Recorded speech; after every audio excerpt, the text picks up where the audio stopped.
على من لا نبي والوزن والجزم والرزم بالجزم لا زند بلد ولد ززوار عزملا ثم نشهد أن لا إله إلا الله وأشهد أن سيدنا وسندنا ونبينا وحبيبنا وطبيب قلوبنا ومولانا محمد أرسله بالحق بشيرا وداعيا إلى الله بإذنه وسراجا منيرا أما بعد فأعوذ بالله من الشيطان الرجيم بسم الله الرحمن الرحيم هو الذي بعث في الأميين رسولا منهم يتلو عليهم آياته ويزكيهم ويعلمهم الكتاب والحكمة وإن كانوا من قبل لفي ضلال مبين وقال النبي صلى الله عليه وسلم من أحب سنتي فقد أحبني ومن أحبني كان معي في الجنة وقال الله تعالى إن الله وملائكته يصلون على النبي يا أيها الذين آمنوا صلوا عليه وسلموا تسليما اللهم صل على سيدنا ونبينا وشفيعنا وحبيبنا ومولانا محمد صلى الله عليه وعلى آله وأصحابه وبارك وسلم فشهد الشيخ قريب اللهم صل على سيدنا ونبينا وشفيعنا وحبيبنا ومولانا محمد صلى الله عليه وعلى آله وأصحابه وبارك وسلم الحمد لله আল্লাহ পাক রব্বুল আলামিনের দরবারে অসংখ্য অগণিত নিয়ামতের শুকর যেই মাওলাই কারীম আপনাকে আমাকে দীর্ঘ একটি বছর পরে আবার সেই অগ্রহায়ণ মাসের মাহফিলে আসার ও বসার তৌফিক দান করলেন সেই মহান মাওলার দরবারে নিয়ামতের শুকর আদায় করি আলহামদুলিল্লাহ। সবাই বলেন আলহামদুলিল্লাহ। সামনের দিকে আগাই বসেন, যার মাঝখানে ফাঁকা জায়গা আছে আগাই বসেন। আল্লাহ, আমি আপনাদের সামনে মূলত দোয়া নেওয়ার জন্য বসছি, নসিহত করার কথা বলার যোগ্যতা আমার নাই। আপনারা দোয়া করবেন আল্লাহ যেন আমাকে দ্বীনের জন্য, ইসলামের জন্য কবুল করেন এবং দ্বীনের সঠিক জ্ঞান, সঠিক বুঝ দান করেন। কথা বলার যোগ্যতা ইলম আমার নাই, তারপরও যেহেতু বসছি আমি আপনাদের সামনে পবিত্র কালাম থেকে একটু আয়াতে কারিমা তেলাওয়াত করেছি।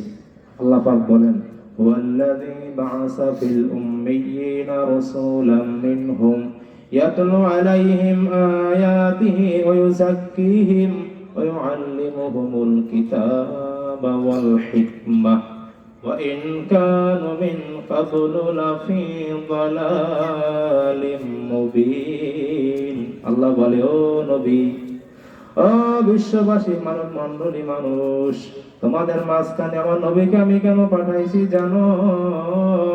হুয়াল্লাযী বা'আসা ফিল উম্মিয়িনা রাসূলাম মিনহুম। ও নবী, আপনার কাজ কি? কিসের জন্য আপনি আসছেন? আপনার এক নাম্বার কাজ ইয়াতলু আলাইহিম আয়াতিহি, আপনি মানুষের সামনে আয়াতে কারিমা তেলাওয়াত করবেন। মানুষের সামনে আয়াতে কারিমা তেলাওয়াত করবেন।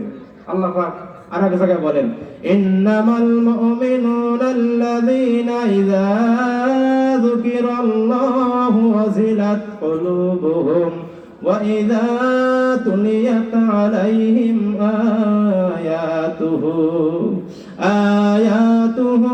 যাদাতুহুম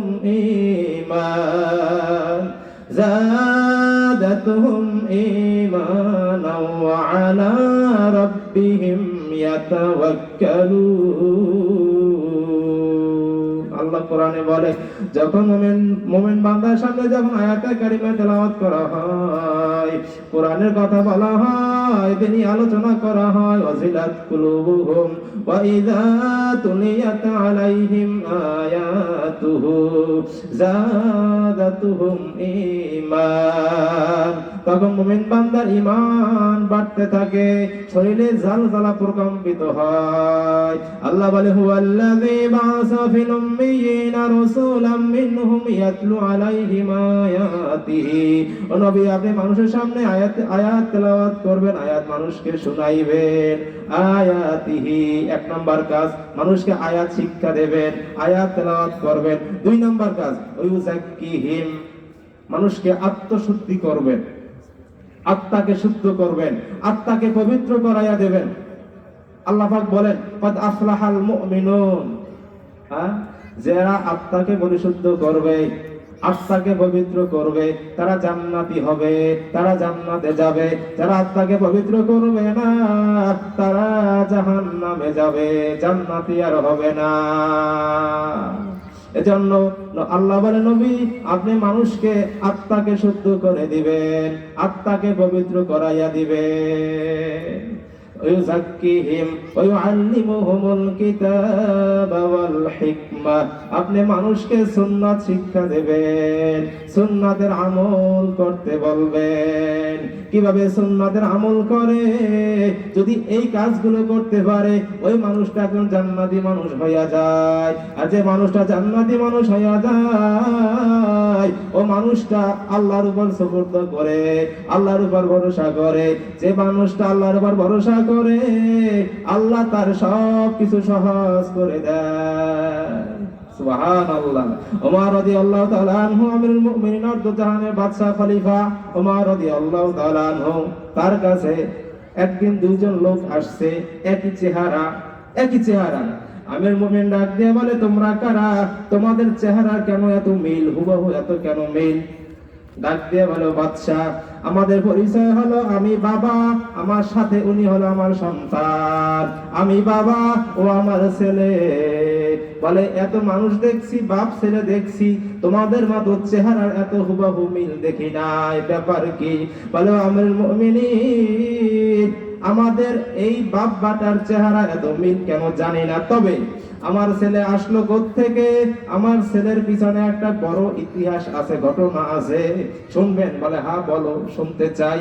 বলো, বাদশা আমিরুল মুমিনিন, আমি নবীজির হাতে প্রথম যুগে কালেমা পড়ছি, মুসলমান হয়ে গেছি। আমি তখন যুবক ছিলাম। রাসূল বলছে, ও সাহাবীরা, জিহাদের ময়দানে যেতে হবে, সবাই জিহাদের রঙে রঙিন হও, জিহাদের যুদ্ধে, আল্লাহ যুদ্ধে রওনা হওয়া লাগবে। আমি তখন ঘরে গেলাম, আমার বিবির কাছে গেলাম।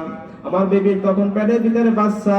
আমি ডাক দিয়ে বললাম, ও বিবি, আমি জিহাদের ময়দানে যাই, হয়তো ফিরে আসতে পারি, নাও আসতে পারি। তোমার গর্ভে যে সন্তান আমার সন্তান, ছেলে না মেয়ে তাও জানি না। যদি ফিরে আসি, তাহলে তো সন্তানের মুখ দেখবো, আর যদি ফিরিয়া না আসি, সন্তান যদি ছেলে হয়, সন্তানকে আলেম বানাবা।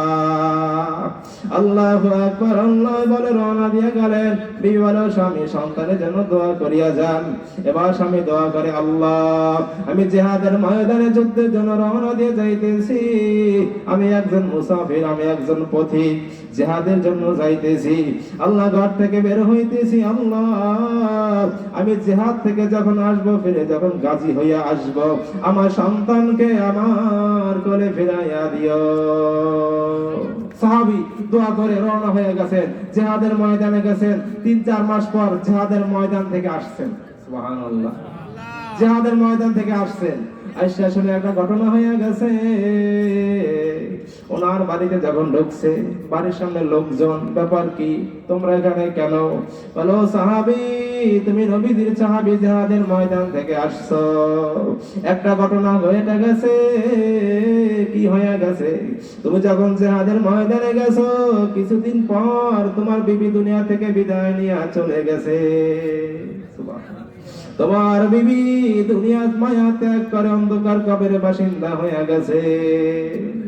আল্লাহ সাহাবী বলে, তাই আল্লাহর জিনিস আল্লাহ নিয়ে গেছে, আমার এখানে কষ্ট পাওয়ার কিছুই নাই। তবে আমার বিবির পেটে আমার সন্তান ছিল, সন্তান কি ভূমিষ্ঠ হয়েছিল? বলে না, সন্তান পেটে ওই অবস্থায় আমরা তাকে কবরে রাখছি, দাফন দিছি। তবে একটা ঘটনা, তুমি একজন আল্লাহওয়ালা মানুষ, তোমার বিবিও আল্লাহওয়ালা, আমরা জানি। তবে একটা আশ্চর্য ঘটনা। কি ঘটনা বলো? বলে, আমরা যখন তোমার বিবিকে কবরে রেখে আসছি, 2-1 দিন পরে রাত্রবেলা কবর থেকে আগুন উঠতে থাকে। আগুন, খুব খেয়াল দিয়ে শুনবেন, আগুন উঠতে থাকে।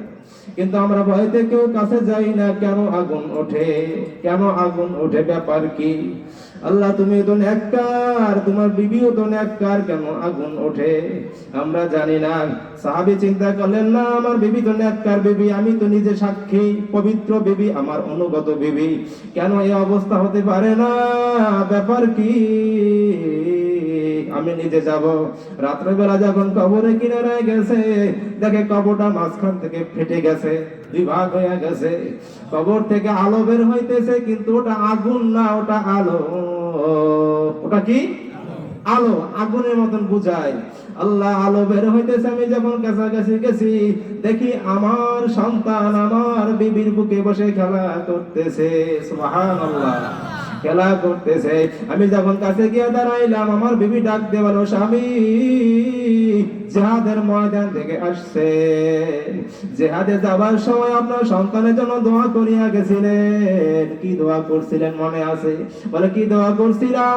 দোয়া করছিলেন, আল্লাহ, আমি এখন জিহাদের ময়দানে যাইতেছি, যুদ্ধ করার জন্য নবীদের সাথে যাইতেছি।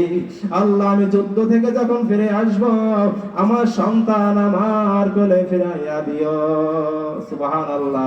ও স্বামী, সন্তানের জন্য দোয়া করছিলেন, আল্লাহ আপনার সন্তান আপনাকে ফিরাইয়া দিছে। বিবির জন্য দোয়া করেন না, সেজন্য বিবি কি আর পেলেন না? বিবির জন্য দোয়া করতেন, বিবিকেও ফেরত পাইতে। এ বলে, যখন কবর ভিতর থেকে আওয়াজ আসছে, কবরের ভিতর থেকে সন্তানকে উপরে উঠাইছে, যখন সন্তানকে কোলে নিছে, কবরটা আবার মিলিয়া গেছে।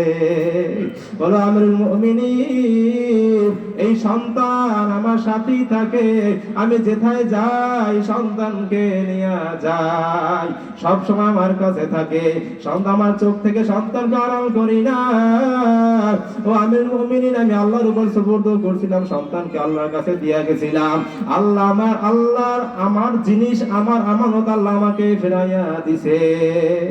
আল্লাহ রাসূল বলে, দুনিয়ার মানুষ, যদি কোনো বান্দা আল্লাহর উপর সুপর্দ হতে পারে, আল্লাহর উপর ভরসা করতে পারে, আল্লাহর উপর তাওয়াক্কুল করতে পারে, আল্লাহ ওই বান্দা সব কিছুর ব্যবস্থা করে দিবে। এখন বান্দার ঈমান কোন সময় পরিপূর্ণ হবে? যখন সুন্নাতের আমল বান্দার ভিতরে পরিপূর্ণ হয়ে যাবে। আমি হাদিস তেলাওয়াত করছিলাম, আল্লাহ রাসূল বলে, মান হাব্বা সুন্নতি ফাকাদ আহাব্বানি ওয়া মান আহাব্বানি কানা মাই ফিল জান্নাহ। যে বান্দা আমি আল্লাহকে, আমি রাসূলকে মুহাব্বত করবে, সে আমার সুন্নাতকে মুহাব্বত করবে। যে আমার সুন্নাতকে মুহাব্বত করবে, সে আমার সঙ্গে জান্নাতে প্রবেশ করবে। যাই হোক, এতক্ষণ যে আলোচনা করলাম, এর উপরে আমাকে আপনাদেরকে আমল করার তৌফিক দান করেন। আমি আবারও আপনাদের কাছে বিশেষভাবে দোয়া চাই, আল্লাহ যেন আমাকে দ্বীনের জন্য, ইসলামের জন্য কবুল করে। দোয়া